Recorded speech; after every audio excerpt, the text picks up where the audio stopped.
Hello, this is Adrienne Obey, and I thought I would record this as I do my research.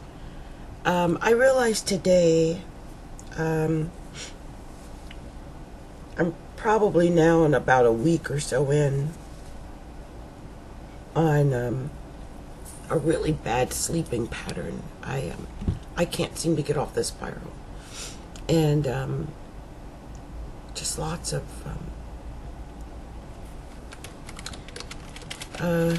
sadness and intermittent tears, missing appointments, no desire to really interact with people, really, which I do. It's weird. I have a desire to interact. I just, I don't know. So I've been doing some research, and I realize that I'm obviously in the dark night of the soul, and I haven't been able to get out of it.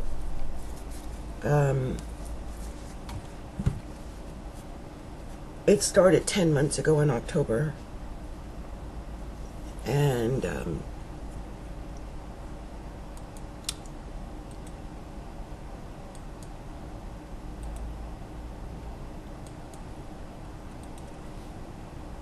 not gotten out of it. I've done a lot of search, a lot of growing, I guess. I mean, everyone wants to tell you what they're, I'm looking here at, get this free 10-day trial of Eckhart Tolle and the purpose of life, purpose, and presence. First of all, I like Eckhart Tolle, but his calmness is upsetting because it's telling me, and I'm Xing that, I'm never going to be freaking as calm as fucking Eckhart Tolle. I don't want to be. I like myself, and that's the whole problem. I like myself exactly the way I fucking am. Excuse my language. I don't want to be some dead, dried up piece of toast like Eckhart Tolle. I don't want to be that. That's my husband. I don't want to be that person. I want to keep living authentically. Like, as, the way I'm learning from what I'm picking up, the way people are interacting in life right now is no one is acting authentically. Everything is planned. Everything is plotted. Everything is studied. Everything is fake. And I am not doing that. That's why I stay alone. Maybe I am a fucking sociopath. I'm not dealing with people who are fake. And they're everywhere. Every fucking place I turn. I'm sorry. Sorry about my language tonight. Everywhere I look, there's more fake people. All they want to do is steal your ideas, steal your money, steal your energy, steal your life force. And you know what? I decided I'm not giving away shit. Nobody's taking anything from me anymore unless I do it. Unless I decide I want to help or give. I'm not giving any more crap to people because no one gives anything back to me.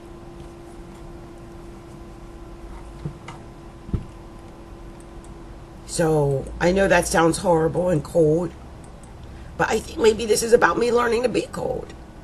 I've always just been so accepting of people. I thought everyone was exactly who they said they were. I thought the words that they were giving me were the words that they meant. I thought that people's, their interactions with me could be trusted. I don't think that anymore. I think that almost everybody out there is just playing some form of a game that they learned somewhere. The ability to interact from their heart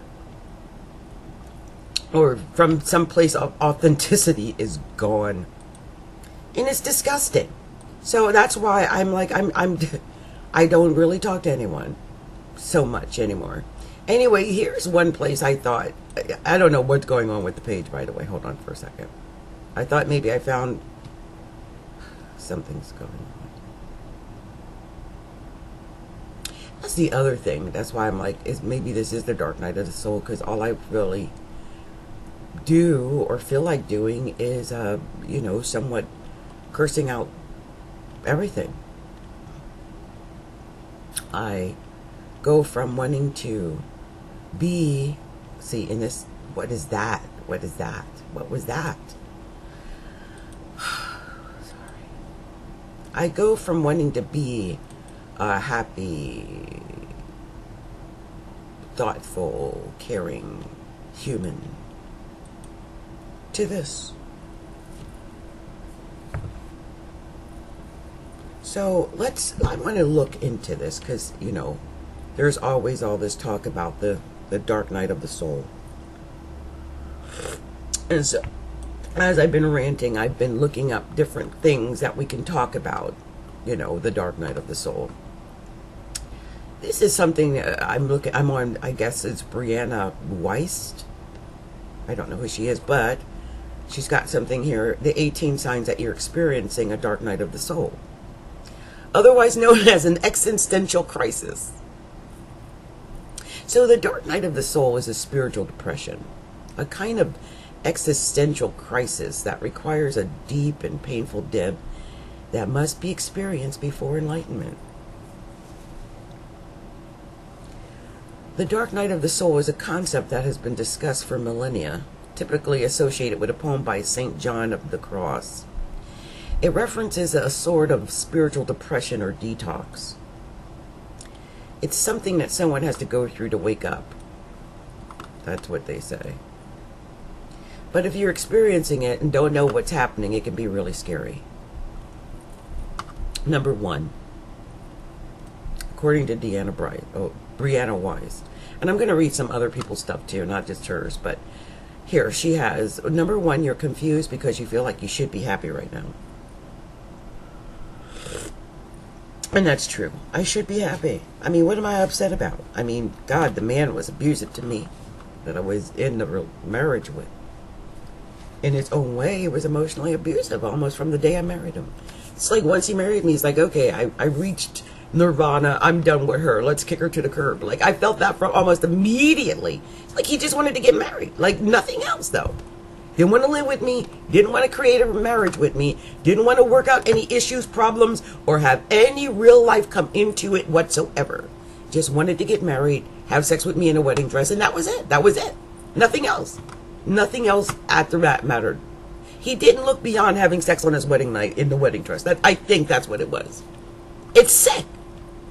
So I've been trying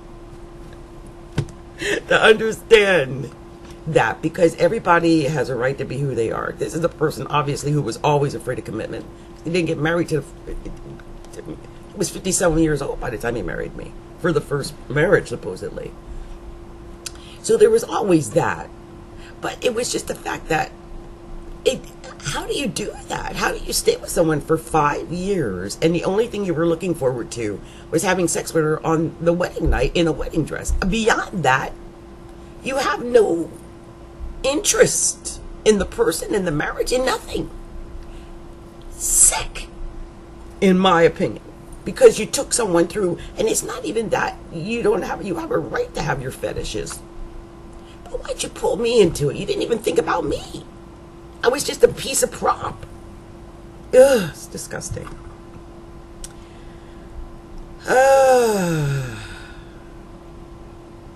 And she says here, the thing about the dark night of the soul is that it usually comes out right at the moment that you have every reason to be content. That what's happening, if you see, is that you're seeing how the external things didn't heal you. Your illusions about what really matters are breaking down. The part of you that is still chasing outside things to make you happy is dying. Once it does, you can begin actually doing things that make you whole. I don't know about that. I'm sorry.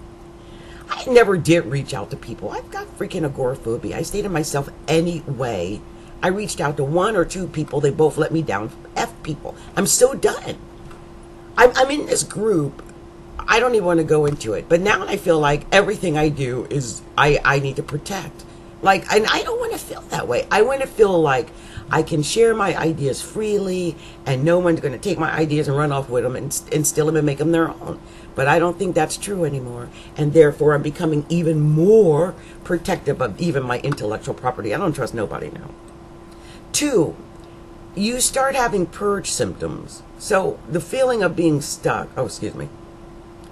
For some people, this is actual gagging. For others, is grabbing towards healthier foods, feeling inexplainable chills, heaviness or lightness, wanting to sweat more, or declutter your home or social life. I've decluttered my social life down to myself and my daughter, pretty much. And I do get unexplainable chills. I feel heavy all the time. And I'm afraid to eat too much meat.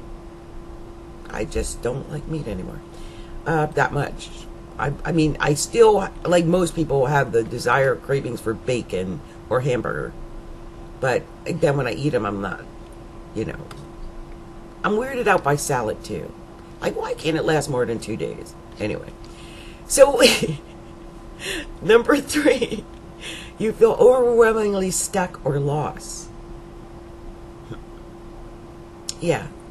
The feeling of being stuck usually comes up when we're beginning to recognize all of the limitations that we place on ourselves. Because feeling lost just means that you're no longer living by the script that you made up for yourself. You're opening up to a completely new way of living and a totally new life. And of course, it feels like you don't know where you're headed. And this is true. Like, I was watching Island Hunters. Because, yes, I always dream about owning my own island. Or at least renting one for several months of the year. I don't know why. It's a dream. Everyone has one. So I was watching Island Hunters, and there was this mixed couple on there. He was black, she was white. They had been together for 15 years. It hurt me because I've known this guy for like 9-10 years of my life. As someone I thought I could trust implicitly. And so now, and I don't know where I'm headed. I don't know who to trust at all. I trust no one. If you think I trust you, you're fooling yourself. I trust my daughter, and even then I get scared, like, please don't hurt me. Because I've been hurt by everybody I've ever fucking known. Excuse me, cursing again. It's weird, because I've been doing hypnotism as well. And that's helped keep me, I guess, afloat. But when I stop and think about it, and even when I hear people talk about all the positive thinking and all this stuff, first of all, I had to get off of social media because all this positive thinking crap was getting on my nerves. Second, I just had to. It's bull, okay? And I just know that, I mean, maybe I missed the boat. There's a certain type of, like, capitalism or cutthroatness that exists, especially amongst black businesswomen. I don't have it. I didn't get into this for that. I think I just started doing stuff online because I loved it.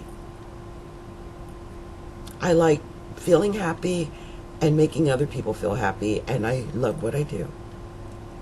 Each thing I started is because I was in love with it. When I started Dance and Slim Down, it's because I lost 300 pounds. I was in love with it. When I started to get me a real job, I loved what I did. I had worked, for Career Builder for several years. I loved it. When I started Never Quit Mine, is because I was getting old, and I found all these PLR things, like information, and I was really getting into the information and just all the different forms of content, and I, never stopped thinking, never quit mine. So I loved it. When I opened up Astrology, a look inside, it was the dream that I held since I was 16 years old. That is 40 years ago. And that's a long effing time. And I wanted to do it because I am getting closer to 60 than 50. And I was tired of waiting. For what was I waiting? Obviously, life wasn't waiting for me. So I opened up my astrology because it's what I love. Now, it's been kind of painful because I don't have the following I thought I would get. I don't know if people understand me. I don't know if people even like me. I'm discovering that there must be something about me that turns people off. And I don't even understand what the hell that is. I've long since stopped caring. At first I thought I would care, and then I thought, screw it. I'm just going to keep doing whatever's coming in my seat. And there's a part of me, because everyone's like, oh, you got to think logically when you think. You got to speak after thought, like all these funnels of thought that they put it through before it comes out. I don't have time for that, you guys. I'm sorry. I feel like the world is operating on a level that I am not operating on. I'm not going to do it. First of all, I've got Aquarius, Mercury in the first house, and Saturn, my chart ruler, in the first house. Anyone that doesn't know about astrology, just go look it up. But it just means that, 1, I'm going to talk about myself. 2, I'm going to talk. 3, I'm going to think about. It's all about me. I was put on in this world to work on myself. My thought processes, my communication skills, to figure out who the heck I am and how I can navigate in a world that is maybe against me.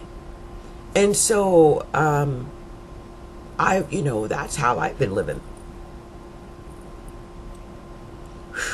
Anyway, this is about that feeling of stuck or lost. I have experienced that. And so I wanted to share that, because I have felt stuck or lost. Number 4, you begin to desire to impress people less and connect with them more. You realize there's 2 ways of interacting with people. Trying to get their approval by being better than them, or trying to connect with them genuinely. Trying to impress people into liking you will always leave you feeling empty. It's a very pervasive mechanism the ego uses to soothe itself when the fear of truly being seen by others, by another person arises. So, I don't know about trying to get people. People think I try to do things to get people, to impress people. You know what? You guys don't realize that I don't give a F. I'm just doing what I'm doing. I'm trying to live authentically, which means I'm just trying to get through 1 hour, 1 day, at a time, 1 foot in front of itself. I'm just trying to find happiness and joy in my life. That's it. I'm not doing anything because I think this one's going to think. I'm not thinking about anybody in particular as far as impressing anyone. If I got a message, I'm trying to share a message. If I got something to say, I'm trying to get something to say. If I got a meme, it struck me somewhere that I felt like I needed to share it. If I made a video, it's because it's something I want to say. I'm impressing whoever. Who in particular would I be impressing? I don't even know. I've yet to even build a particular tribe. I've got about 160 of you on YouTube. And that's well, I'm grateful for the 160. Right? There are people who've got 160,000. And I don't understand why people haven't gotten into me, but that's fine. Obviously, with Saturn in the first house, perhaps people will never get into me. That's what Saturn in the first house means. Oh well. Still gotta live, right? Number 5, you begin to resonate with Eastern philosophies and spirituality. It's true. I've been listening to Sadhguru. It's true. I listen to him every night. The fear-based system in which you beg for mercy just isn't cutting it anymore.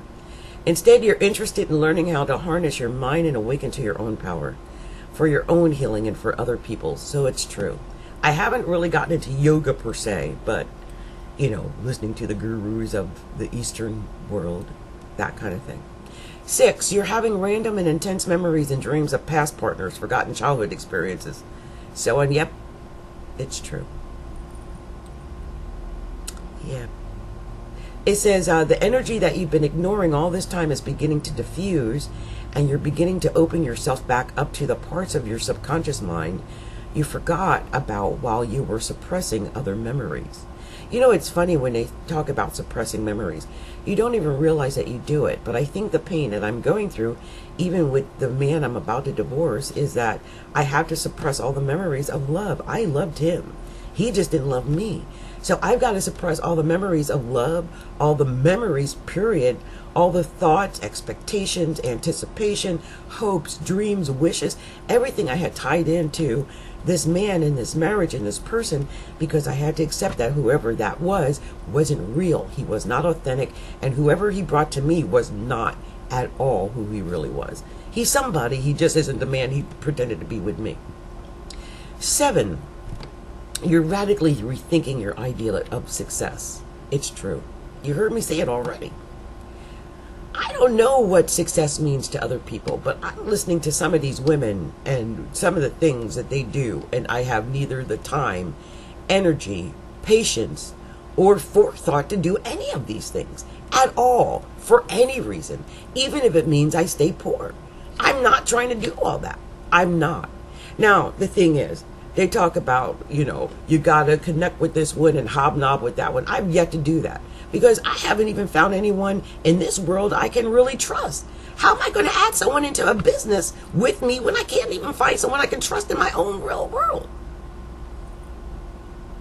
Sometimes I listen to these women, I'm like, y'all living in the world I don't even think I'm ever going to be in. I see myself as Howard Hughes sitting up in some penthouse somewhere with my servants just giving orders to my businesses. I don't ever see myself doing what you women are doing. I just don't do it. I'm not going to be doing that. I just don't see that for myself. Because every time I try to interact with other people, they let me down. And that's a horrible thing. And that's why I said I think I've got some issues. That's why I have agoraphobia. That's why I stay to myself. I'm going to trust people so they can steal my ideas. And the more that kind of stuff happens, it's just teaching me to go more and deeper and deeper and deeper within. I've had over 50 some years of learning how to go deep within. And I know it sounds bad, but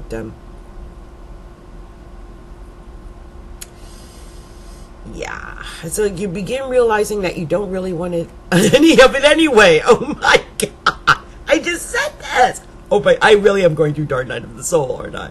I just said this. It says, oh my God. It says you begin listening to the countless warnings that fame and wealth and success is not the luxury life that you think it is. You begin realizing that you don't really want any of it anyway. You're relying on the idea of it to soothe some fear, insecurity you have about your own worthlessness. And I feel that way. There's not enough money in the world that can take away pain when you're hurting. Money doesn't soothe that, just so that it doesn't. Or comfort.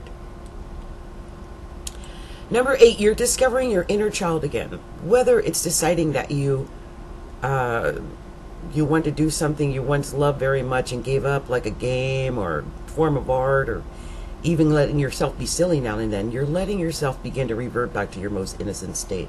And I guess maybe that's what it is. Maybe that's why I feel a bit of frustration with the world, because look,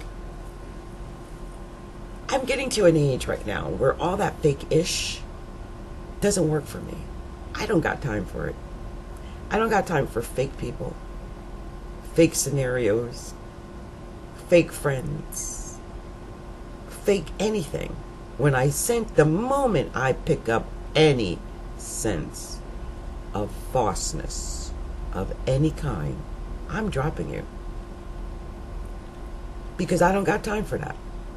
And some people call fake something like you're wearing or something. No, fake goes deeper than that. What you wear ain't got nothing to do. What this little wig, this ain't got nothing to do with real or not real. This lipstick don't got nothing to do with real or not real. I'm talking about real and fake. That comes from an internal place, okay? Not for external, internal. And you can sense it when someone's not being genuine with you. And I'm not going to put up with that. I used to be on Facebook all day, every day, 50 Tyson. I've been on Facebook maybe 2 hours, maybe 3 all week. I'm done with fake. Okay? Because people have been fake and doing fake things. And there is nothing worse than trusting someone and you realize that, hey, you cannot trust this person. You can't trust your ideas. You can't trust your anything with that person. And so it makes it very, very hard to, to keep doing. That innocent child state, yes, that's true. You're starting to understand what people are talking about when they say we're all socially conditioned, living disingenuous lives, and are subtly addicted to her problems. Lord, doesn't it sound like me talking? I'm so aware of this stuff. So you're slowly shaking awake and realizing that the majority of people are living on a numbed, disconnected autopilot in which everything from their interest to their life partners are chosen more by what society prefers and less by how they really feel. And that is part of it too. There's so much fakeness, I can't stand it anymore. I was obviously with someone who was living like that. Ugh, it's disgusting. So have you, you have frightening, irrational thoughts, sometimes even along the lines of, I'm dying. Yes, I have that. I had that earlier today. As I slept till 9 o'clock at night. I didn't wake up till 9 o'clock. Yeah. I told you I'm going through Dark Night of the Soul. So when you're going through Dark Night of the Soul, a part of you is dying. You're becoming aware of your ego and how it's been controlling the quality of your life. 11, you begin to recognize and feel what true suffering is. When you really suffer, you become able to empathize with what actual pain is. Beforehand, seeing movies with war scenes and dying siblings and positive cancer tests were sad, but it didn't really resonate with you. Now you're starting to really feel what refugees and people stuck in war-torn countries and those who are dying of illnesses and can't afford better treatment must be experiencing. And I do. I cry over everything. I told you I started crying over watching a scene out of Island Hunters. Island Hunters from HGTV. It's because they were in Bora Bora. And I had said to my soon-to-be ex, I wanted us to go to Tahiti. I wanted to go to Bora Bora. I wanted to go to the French Polynesian islands. That's a dream of mine. And so it's like when I saw it, like my heart, it split in two again, a million pieces. So 12, at first, this revelation of true suffering is overwhelming, but it won't be for long. Feeling this at first will make you want to get up and change as much as you can, though of course you are not responsible for alleviating all of the world's pain. You will eventually figure out what your role is in helping and healing. In the meantime, you'll become more patient and understanding person even towards strangers, I guess. I don't know. I don't know. I don't know if I'm, I guess I'm patient and understanding. I don't know. I know I can see things. I see things. I can feel, how can I put this? I can feel the things that people don't say. Does that make sense? I'll give you an example. I called things off with a guy who, I just told him I'm not going to be picking up the phone, probably, if he calls me. Because he called me one day like 10 times. And it freaked me out, first of all, because he never had done that before, ever. And 2, I'm going through issues because of my husband still. I've got my own healing to deal with. I'm still in love with my husband. Let's keep it real. I am. I loved my husband. My husband didn't love me. I loved him. So whatever he's going through, whatever life he's making, whatever he's doing, that's his life, my husband. But I still have to heal for myself because I loved him. So I had to first unlove someone I loved, I thought, forever. And I haven't even finished doing that yet. So I can't go and give my love to somebody else. I'm not going to do that. I'm not, especially someone who's not offering me shit. Not offering me nothing. Nothing. I'm not taking nothing. You're not getting something for nothing. It doesn't happen like that with me.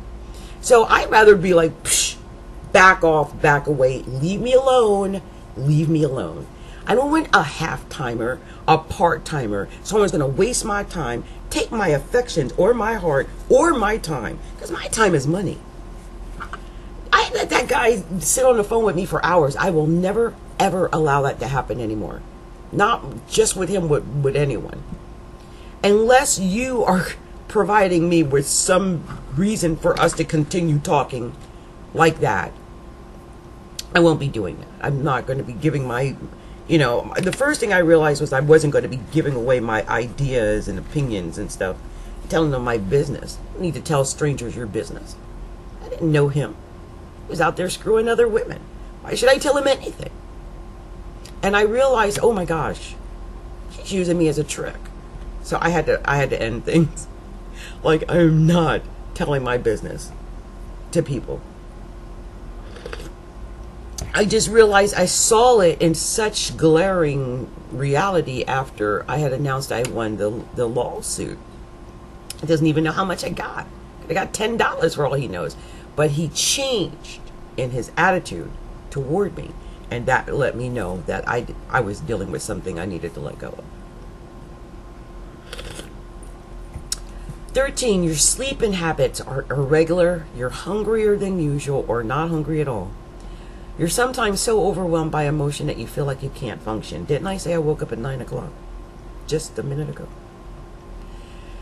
So the most important thing to remember during the dark night of the soul is that you must get more rest than usual. See, I'm not fighting it. At first I was fighting it, and then I was just tired and my body was breaking down. And I'm like, no, I'm not fighting it. If my body says it wants to lay in bed until 8 o'clock, 9 o'clock, whatever, or it wants to wake up at 1 o'clock in the morning. I mean, the most important thing that I do, and luckily I'm an entrepreneur, so I can do that. I'm basically retired, right? Is that I can work at any time. Everyone else's schedule is just the schedule that everyone else has, but maybe my own internal clock wants to be something else. Anyway, this is what she says. The most important thing to remember during the dark night of the soul is that you must get more rest than usual. You need to take it easy. Your whole body is recalibrating. And that's the way I feel like. I feel like my body is recalibrating during all the retrograde. See, all these planets are retrograde. And that is exactly the word I would love to use, that I wanted to use, recalibrating. And it's only natural that you're going to have some, perhaps literal growing pains. And it's true. I feel that. I've also gained 9 pounds. I was disgusted by that, by the way. I'm like, how did I gain 9 pounds? But it was the 4th of July. I ate like a dog. We had so many ribs, it's ridiculous. We drank, we ate. I had multiple bags of chips and popcorn. So yeah, I see it. And also it was right after, I got weed, like right after the full moon or something like that. So you could just take about 5 to 6 of those pounds off. It was just the day after the full moon, I think it was. Anyway, 14, the coincidences begin piling up. Especially right now, the coincidences in your life are trying to point you in the right direction. Heed them. Okay, I'm looking for coincidences. As my mom used to say, coinkydinks. Coinkydinks. I'm looking for those coinkydinks. I don't know why she called them coinkydinks. But yeah, coincidences, the coinkydinks. Okay, number 15. You are getting the feeling as though you just need to be still. Yes. I am. If you've moved around a lot in the past months or years, you're getting the intuitive nudge that it's time to be present and refrain from continually running away from your issues. My daughter wants to move back east, I think, like New York, New Jersey, Boston, something, I don't know. She also likes going to California a lot. And I already told her wherever she goes, I'm going. I mean, I'm only here because of my daughter. I'm just following my daughter because I got one child. And I don't want to live the rest of my life away from the only child that I was given in this world. I don't want to be apart from my child, and I don't want to be apart from my future grandchildren, or forming a bond with my son-in-law, or, just knowing my family. They are my family. And the one thing that really hurts so bad is that I thought, my husband, myself, my daughter, my stepson, or my son-in-law, I thought we made a family. There are multiple pictures I had of us as a family. And it is really painful knowing that, the person who we had let become the head of our family flew to kill, pretty much. And so it's a weird experience. I just have a really weird vibe with everything. And as far as being still, I mean, I guess that would go into like that romantic thing. Like, I don't feel like I need to go into a romantic anything with anyone else right now. And I need to be still. I need to figure out I don't know what I'm figuring out. I just know I don't want to bring in a repeat of what I had. And I realized that the person that was talking to me on the phone all the time was no better than my ex, really. Alcoholic, just like my ex, and actually cheating. I mean, lots of women. Like, well, whatever my ex has done, he's doing the same thing. It makes no difference, does it, really? I mean, if I'm going to be with some man who's going to lie and cheat and be drunk all the time, it might as well be my husband. Right? Hello? There's no purpose to go in that direction. It offered me nothing.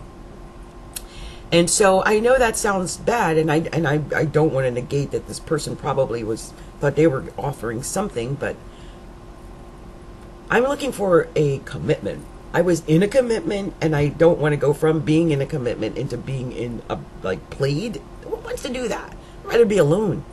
So being still.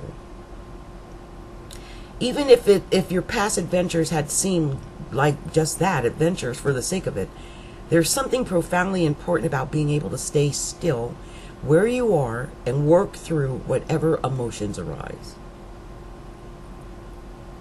So that's what I wanted, I'm doing that because it's healing. I need to heal. I don't want to get into, someone pulling you in this direction or pulling you in that direction, or, and then you're not facing whatever needs to be faced.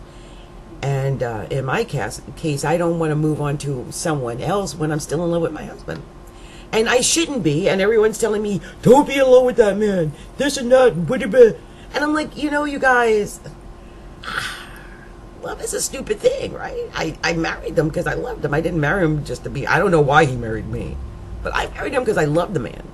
It's not going to go away because he turned out to be a dweeb. I still love him anyway. I loved him unconditionally. I always did. Faults, stinky butt, rotten teeth, smokes all the time, drinks too much, most likely cheating. But I loved him, see? And that's the thing. So now I've got to figure out, how to move on to that. But, someone throwing themselves in my path is not going to make the love for my husband go away. It's just not going to work that way. There might be someone, because we are most likely getting our divorce. We talked about it, and it just seems that's what he wants. And so I'm going to give him what he wants. I'm not trying to force anybody into nothing.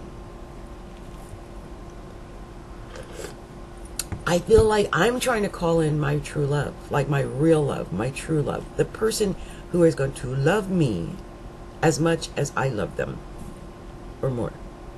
Like someone that doesn't make me feel insecure, or that that there's something wrong with me, or love is, I always thought love was supposed to be a good feeling. Like it's about feeling good, right? That person who makes you feel whole, or like you feel good, you could just be yourself around that person. It's not like that person has to give you anything. I think that's the biggest problem that people have, is they feel like they're in their relationships in order to get something from the other person. And no, it's about sharing your life with the other person. It's about building the joy together with the other person. The other person isn't your joy. They don't, you don't go to that person and go, give me all your joy. Let me suck you dry. That's a succubus. That's what I was thinking. What is that? You can't go to someone else and think, I'm not going to be happy unless you make me happy. It's about finding and creating the happiness together. You build the happiness together. Each thing, each moment, each thing that you do. I remember once my ex had asked me why I used to take pictures all the time, and I said, I'm saving memories. I'm building memories. Why do things if you're not going to keep a memory? I mean, now I understand it, because now I refuse to look at any of the pictures I took with him. And I guess if you're someone who is not operating from an authentic place, or you don't mean well, it doesn't mean anything, everything is just BS. Well, no, you don't take pictures, nor do you want pictures, because after the fake BS is over, you're not going to think about that thing again, or be that person again. You're just being a false person. And so when that experience is over, you can throw away that false personality, and go into your next false personality or go back to your original personality, but whoever he was with me, I don't think was ever real, and therefore the memories aren't real. It also is easy to, when someone says, I love you, to not listen because you're like, well, that wasn't the real me anyway. It was just a false face I showed you. You don't love the real me. You love the representative I showed you. And that's why I have been really seriously looking at that. Like, wait a minute. Who am I really in love with? Is the guy, because I can't find the guy that I was in love with. I haven't seen that guy in 10 months. I almost got a glimpse of him when we were chatting last week, but it quickly disappeared. So I feel like the guy that I was in love with, I don't know if he really existed. I think he was a figment of like a mass hallucination between the both of us. And, Anyway, the racing irrational thoughts that you've noticed once in a while are now becoming totally clear to you. It's like me rambling now.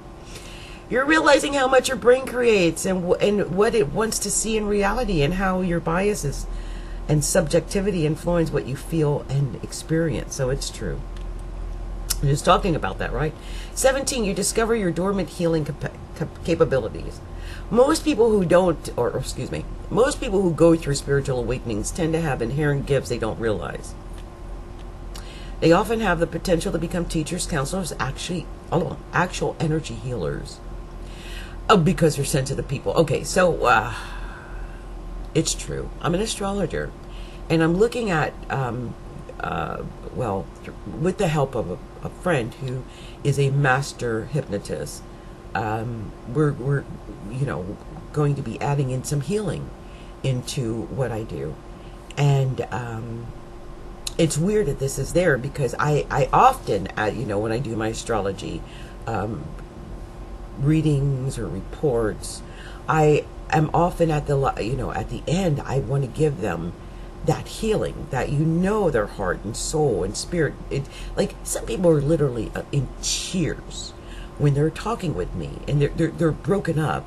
And so I wanted to find a way to make sure that they leave me, or at least those who need this, that they leave me healed in a way. Now, it's going to cost more money, but to get this particular healing, because I've got to work with this other person, and they've got their level of, I operate on pennies, they operate on dollars. So that's going to be, maybe a shock to some of my people, how much it would be different in cost. But the healing is real. And that is all that matters. And it's so strange that they have this, because that is a concern of mine, which is adding healing into what I do. So anyway, it seems like you're 18. It seems like your life is asking, will you commit every day of the rest of your life to healing? So, something that you'll learn during this time is that a few more yoga classes or any stress essential oils are not going to fix this. Nothing fixes it, but overhauling every micro habit in your life, one by one, so that you're filling your days with things that are positive and productive. To fully step into the person you're meant to be, you have to commit wholeheartedly. And it's so weird that even the end on that is true, because I know for myself, I have this habit of sitting around picking the hairs out of my chin. I swear I do. It's a habit.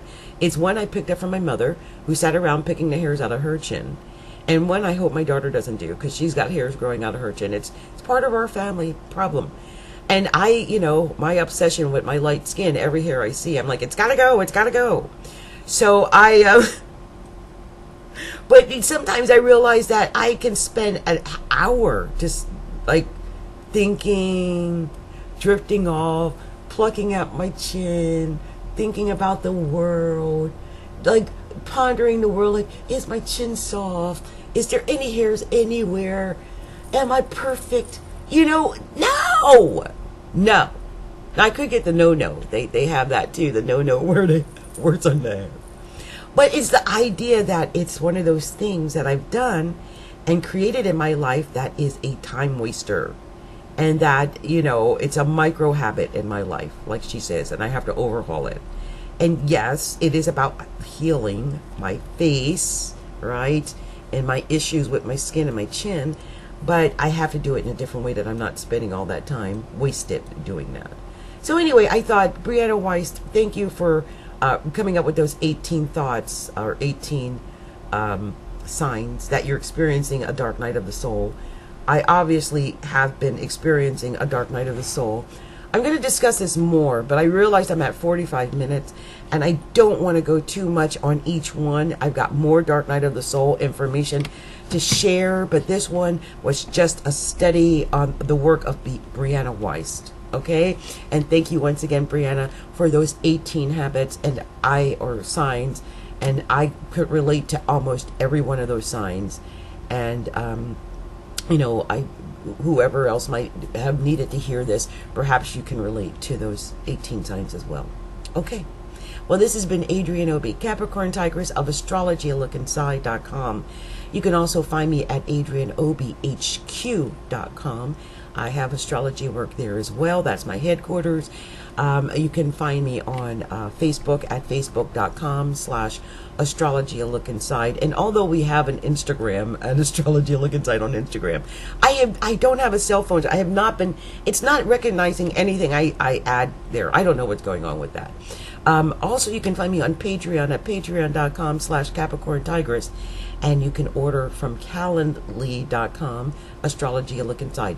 Finally, I give my free mini readings and my free card pulls at my group on Facebook. I hang out there quite a bit, and you can find me there at facebook.com/groups/Astrology Look Inside.